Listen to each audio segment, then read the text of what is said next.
The desert is ready, the lights are on, and the biggest names in tennis are walking into tennis paradise with one goal: survival. Indian Wells 2026 is not just another tournament.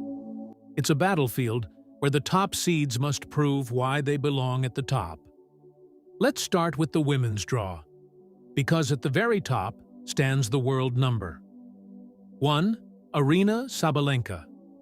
She enters Indian Wells as the top seed, and with that comes pressure. Her raw power and aggressive baseline game make her incredibly dangerous on hard courts. But Indian Wells isn't just about power. It's about patience. The slower surface can neutralize big hitters if they overpress. For Sabalenka to survive deep into the second week, she'll need controlled aggression.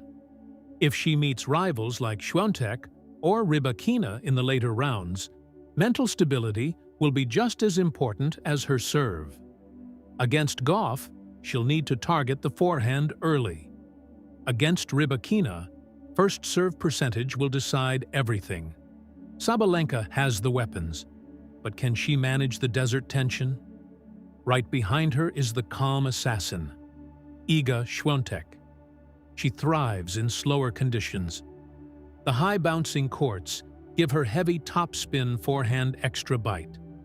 Tactically, she may be the most complete player among the top seeds. If she faces Sabalenka again, expect long cross-court exchanges designed to break rhythm. Against Gauff, she has historically dominated by rushing the American's forehand wing. And if she meets Rybakina, the key will be absorbing pace and extending rallies. Świątek's survival chances?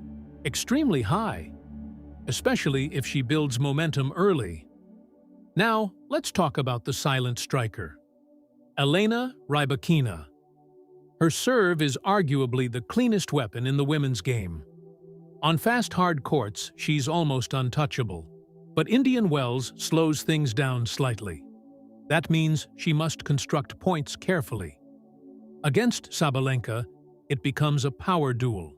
Against Świątek, it becomes a first-strike battle. Against Gauff, she'll try to keep rallies short and prevent defensive counterpunching. If Rybakina lands over 65% of her first serves consistently, she can beat anyone here. Then there's the home favorite, Coco Gauff. The crowd will be behind her. That's an advantage, but also pressure. Gauff's defense and athleticism make her incredibly dangerous in long rallies. Against Pegula, it becomes a tactical chess match. Against Sabalenka, she must stay aggressive on second serves. Against Świątek, she'll need to step inside the baseline more often. If her forehand holds under pressure, she has a real chance to reach the final. Speaking of consistency, Jessica Pegula is the steady force in this group. Pegula doesn't overpower opponents. She outsmarts them. Her ability to redirect pace makes her a nightmare for big hitters. Against Sabalenka, she'll try to extend rallies and force errors. Against Gauff, it's about absorbing speed and exposing impatience. Pegula's path depends heavily on matchups, but if chaos happens in her section, she could quietly reach the semifinals. Now shifting to the men's draw, and at the top stands the defending king of Indian Wells, Carlos Alcaraz. Alcaraz in the desert is box office. His explosiveness, drop shots, and fearless shot-making fit perfectly on these courts. But survival won't be easy. If he meets Sinner, expect brutal baseline exchanges. Against Djokovic, it becomes tactical warfare. Against Zverev, he must attack second serves relentlessly. Alcaraz's biggest strength is adaptability, and that may be the difference in tight matches. If you're enjoying this deep breakdown so far, make sure you subscribe and support the channel, because we're bringing you full tournament analysis all the way through the finals.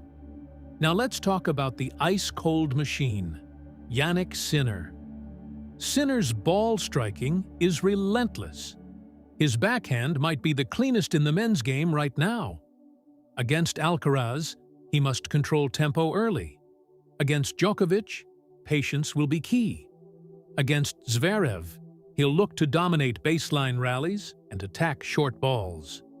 Sinner's improvement in serve placement has elevated him into true title contention. If he stays physically strong through long matches, he's a serious threat to lift the trophy.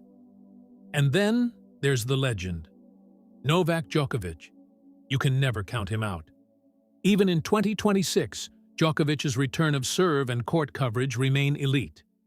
His survival strategy? Precision and mental warfare. Against Alcaraz, he'll slow down tempo and test shot tolerance.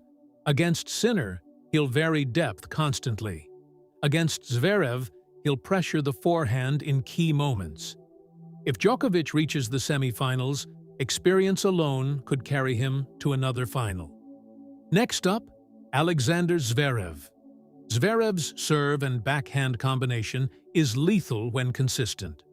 However, his second serve under pressure has historically been vulnerable. Against Alcaraz or Sinner, he must protect that weakness. Against Djokovic, patience becomes critical. If Zverev maintains high first serve percentages, he can absolutely reach the final weekend. And finally, the elegant shot maker, Lorenzo Musetti. Musetti's variety is beautiful to watch, but Indian Wells rewards physical endurance. Against the power hitters, he must absorb pace and use angles cleverly. If he faces Alcaraz, creativity will be key. Against Sinner, consistency matters more than flair. Musetti may not be the favorite, but he's capable of disrupting anyone's rhythm. So, who has the best survival odds? On the women's side, Świątek's consistency and tactical discipline give her a slight edge in these conditions. But Sabalenka's power could overwhelm if controlled. On the men's side, Alcaraz looks strongest in the desert. Yet Sinner's precision and Djokovic's experience create a three-way storm at the top. Indian Wells isn't just about talent. It's about endurance, focus, adaptation. And if you're excited for this showdown in tennis paradise, drop a comment below with your predicted champions. And don't forget to like this video. Your support helps us continue delivering in-depth tennis content all season long. The desert awaits. The top seeds are ready. Now, the only question left is, who survives the storm?